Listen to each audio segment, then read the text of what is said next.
A continuación veremos pseudocódigo. Para saber qué es un pseudocódigo, debemos tener en claro qué significa pseudo y qué significa código. Pseudo se refiere a que algo no es original, sino que es falso o una imitación. Código es una serie de símbolos que forman parte de un sistema y que tienen un determinado valor ya asignado. Los símbolos que se incluyen en un código se combinan respetando las reglas y permiten transmitir un mensaje.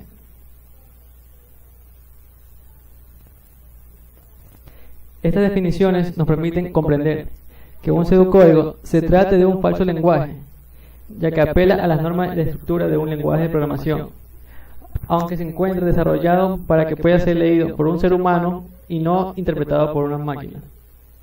Por lo tanto, un pseudocódigo se emplea cuando se pretende describir un algoritmo sin necesidad de difundir cuáles son sus principios básicos. De esta manera, un ser humano encontrará mayor facilidad para comprender el mensaje, a diferencia de lo que ocurriría si estuviera frente a un lenguaje de programación real.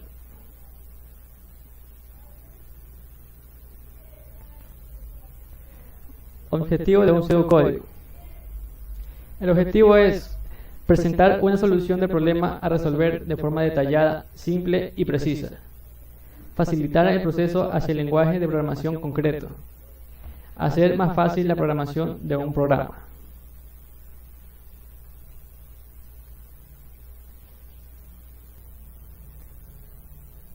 ¿En dónde se utiliza el pseudocódigo? Se utiliza en obras científicas, obras educativas, etapas previas al desarrollo de un software, a la manera de un boceto antes de proceder a la programación.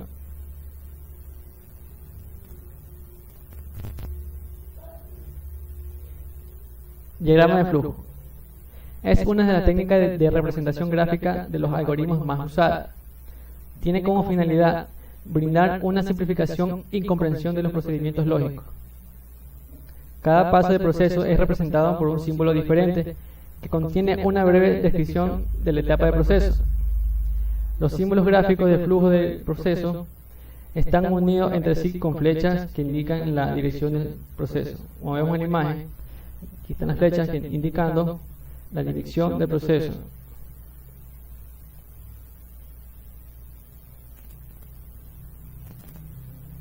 Beneficios de un diagrama de flujo. En primer lugar, facilita la obtención de una visión transparente del proceso, mejorando su comprensión. 2. Permite definir los límites de un proceso. 3. Estimula el pensamiento analítico en el momento de estudiar un proceso, haciendo más factible generar las alternativas útiles. 4. Proporciona un método de comunicación más eficaz al introducir un lenguaje común. 5. Constituye una excelente referencia para establecer mecanismos de control y medición de procesos.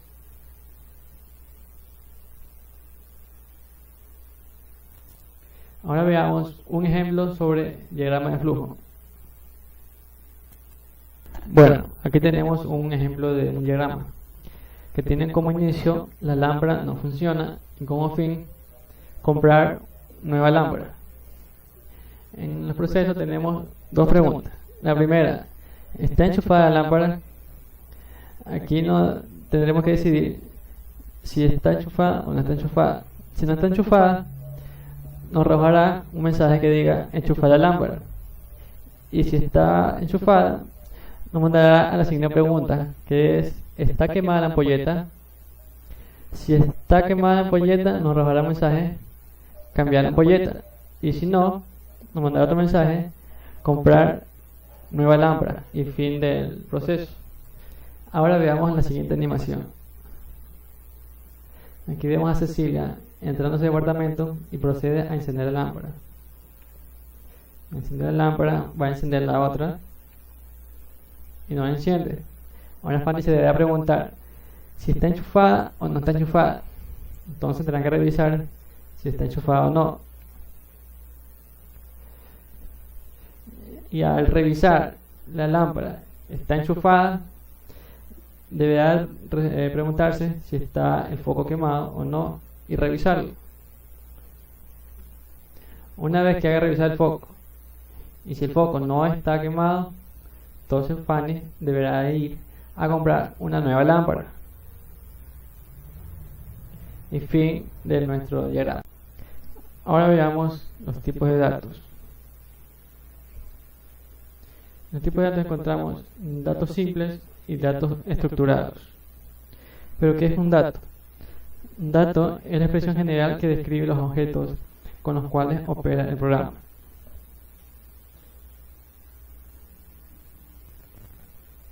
Ahora veamos qué son datos simples o básicos. La principal característica que ocupa una sola casilla en la memoria, por lo tanto, una variable simple hace referencia a un único valor a la vez. Ejemplo, la inicial de un nombre. Como vemos acá en el ejercicio, la variable inicial será igual a j, que j ocupará una sola casilla. Eso es a lo cuanto se refiere a datos simples.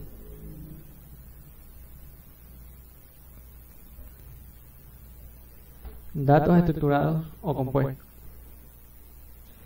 se caracterizan por el hecho de que con un nombre identificador de variables estructuradas se hace referencia a un grupo de casillas. Ejemplo, un nombre. Aquí vemos el ejercicio donde la variable nombre va a ser igual a Joel, la cual ocupará 1, 2, 3, 4 casillas. Eso es en cuanto a datos estructurados.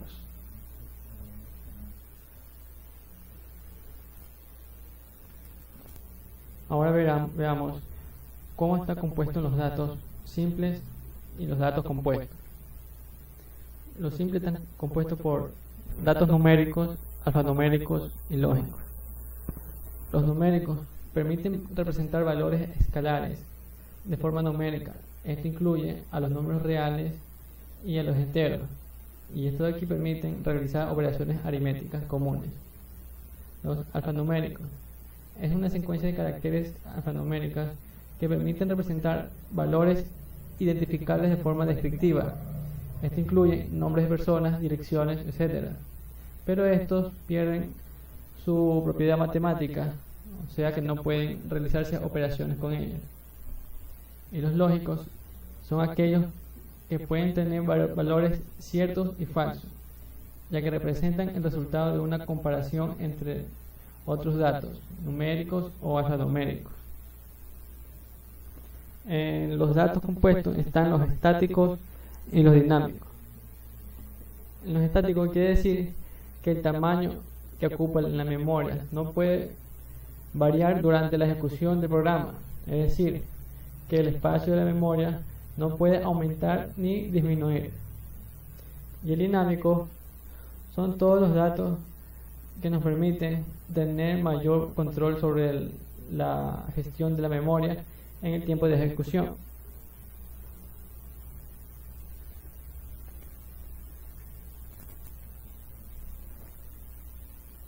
Los identificadores.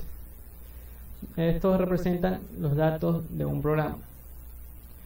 Un identificador es una secuencia de caracteres que sirven para identificar la posición en la memoria de la computadora, que permite acceder a su contenido.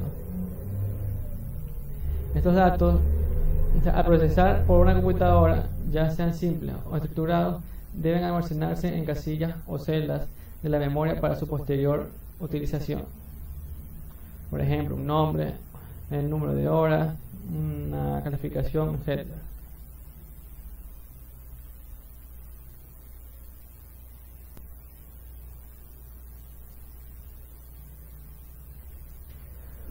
Reglas para formar identificadores. 1. Deben comenzar con una letra, ya sea de la A hasta la Z, mayúscula o minúscula, y no deben contener espacios en blanco. 2. Las letras, dígitos y caracteres como subraya están permitidos después del primer carácter, como vemos en la imagen. 3. La longitud de identificadores pueden ser de varios caracteres, pero es recomendable una longitud promedio de 8 caracteres. 4. El nombre del identificador debe dar una idea del valor que contiene.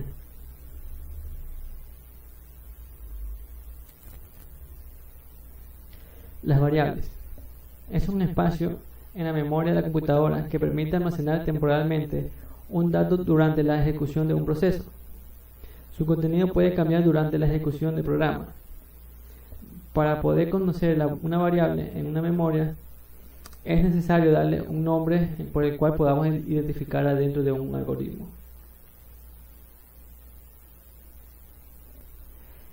Clasificación de variables. Por su contenido están las variables numéricas, lógicas y alfanuméricas. Las numéricas son aquellas las cuales se almacenan valores numéricos positivos o negativos, es decir, se almacenan números del 0 al 9 con signos más y menos y el punto decimal. Las lógicas son aquellas que solo pueden tener dos valores, cierto o falso. Estos representan el resultado de una comparación entre dos datos. Las variables alfanuméricas están formadas por caracteres alfanuméricos, letras, números, y caracteres especiales, ejemplo, la A, apellido, igual López, dirección, avenida, etc. La clasificación de las variables por su uso. Variables de trabajo, contadores y acumuladores. Las variables de trabajo. Estas reciben el resultado de una operación matemática completa y que se usa normalmente dentro de un programa. Ejemplo, la variable suma es igual a más B dividido a C. Los contadores se utilizan para llevar el control del número de ocasiones en que se realiza una operación o se cumple una condición, con los incrementos generalmente de 1 en 1. Los acumuladores, forma que toma una variable y que sirve para llevar la suma acumulativa de una serie de valores que se van leyendo o calculando progresivamente.